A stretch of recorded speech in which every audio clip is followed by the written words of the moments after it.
Et dès ce moment-là, il y a eu une attrapade, en particulier sur une des parties du manifeste de FMA, celle que j'avais écrite, et qui concernait le fait que les femmes constituaient à mes yeux une classe.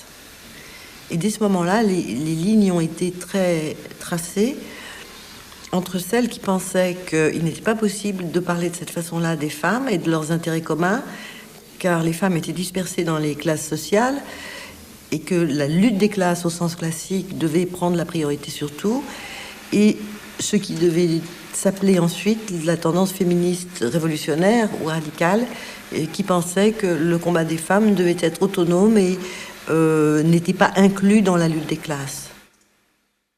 Mais les lignes de clivage existaient toujours. Et chaque semaine, il venait de nouvelles femmes. C'était le moment de croissance très très rapide du mouvement.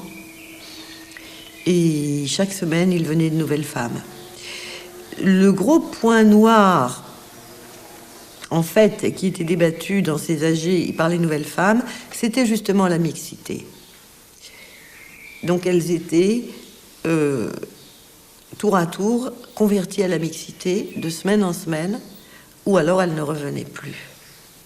Car ce qui était peut-être encore plus important au début que ce clivage idéologique sur la priorité ou non à accorder à telle ou telle lutte, c'était le fait même de faire un mouvement des femmes pour elles-mêmes avec seulement des femmes.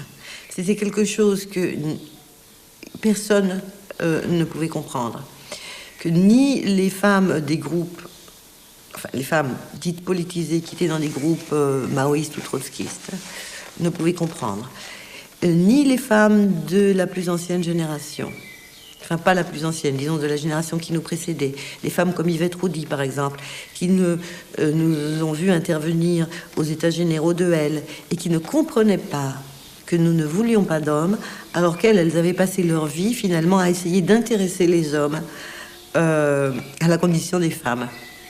Donc pour elles, c'était un renversement de perspective qui était trop difficile à avaler. Elles n'arrivaient pas à comprendre ça du tout.